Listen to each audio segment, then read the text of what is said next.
네, 보노보노 동물병원의 김상철 수의사입니다. 원장으로 진료를 보고 있고요. 오늘은 피부병에 대해서 좀 잠깐 얘기를 해보려고 합니다. 피부병은 종류는 쉽게 이제 알기 쉽게 얘기하면 세균성, 그 다음에 곰팡이성, 호르몬성, 기생충성 이렇게 네 가지로 나눌 수가 있는데 이제 요 중에 이제 왜 그건 없냐? 뭐가 없냐? 아토피. 우리가 동물병원 가면은 귀에 못이 박히도록 듣고 있는 아토피. 그거는 아토피는 이제 피부병의 종류라기보다는 이제 기저질환으로 생각을 하셔야 돼요. 아토피가 있느냐 없느냐. 그 아토피를 줄이고 면역력을 키워야 세균성 피부병에도 안 걸리고 곰팡이성 피부병에도 안 걸릴 수 있고 그 다음에 기생충성 피부병에도 어느 정도는 조금 안 걸릴 수가 있는 거죠. 호르몬성 피부병은 조금 이제 논외로 이렇게 조금 나중에 또 말씀을 드릴 텐데 그러면 아토피는 크게 어디서 오느냐? 검사를 이제 아토피 검사를 보내 보면 이제 실험 기관으로 보내서 한 70가지, 80가지 알러젠들을 많이 조용히 해. 많이 이렇게 검사를 해내는 그런 기관들이 요새는 많이 생겼어요. 그래서 병원을 통해서 검사를 하는데 검사를 해보면 환경 알레르기와 음식물 알레르기 두 가지를 크게 보는데요. 거기서 이제 환경 알레르기에서 굉장히 많이 나와요. 뭐냐면 집먼지 진드기나 아니면은 침대 진드기, 집에 생기는 자연스럽게 있는 항상 있는 그런 곰팡이, 포자들 그런 것 쪽에 알레르기가 되게 많이 나오더라고요. 심지어는 뭐 장판이나 나무에서 오는 알레르기, 벽지에서 오는 알레르기도 있기 때문에 우리가 환경에서 오는 알레르기를 막을 수는 없어요. 막을 수는 없고 이 환경에서 오는 알레르기를 어떻게 완화시키느냐가 중요한데 그 완화시키는 약이 이제 동물병원에서 많이 쓰는 소염제 계통 약입니다. 음, 집에서 약을 먹지 않고 그거를 완화시킬 수 있는 방법은 산책입니다. 산책. 얘들을 무조건 움직이게 하셔야 돼요. 아침 저녁으로 30분씩 이렇게 산책을 하신다든지 운동 에너지를 많이 주입을 시켜가지고 그 많이 다니게 무조건 다녀야 됩니다. 산책밖에 없어요. 두 번째는 식이 알레르기인데 먹는 거에서 오는 알레르기인데 여기서도 또 이제 귀에 못이 박히도록 듣는 얘기가 있죠. 간식 먹이지 마라. 왜 먹이냐? 귀가 아픈데. 사람 먹는 거 주지 말아라. 간식 주지 말아라. 어디 나갈 때도 주지 말아라. 주지 말아라는 얘기 되게 많아요.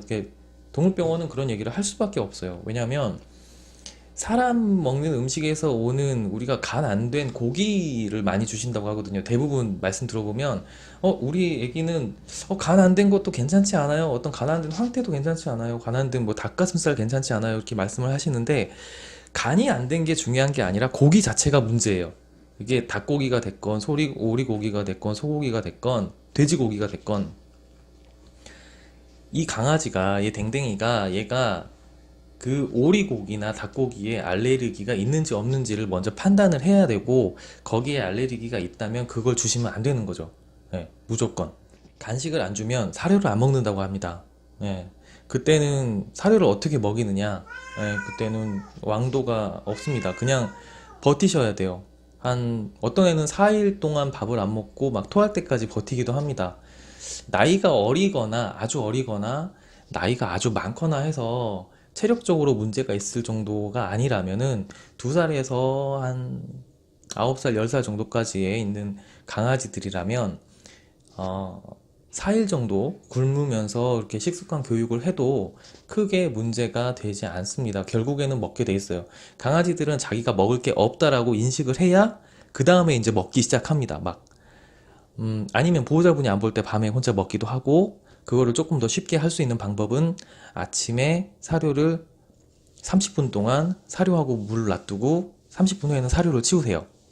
그 다음에 저녁에 30분 동안 사료를 놔두고 다시 이제 또 치우십시오. 그렇게 그거를 계속 과정을 반복을 하면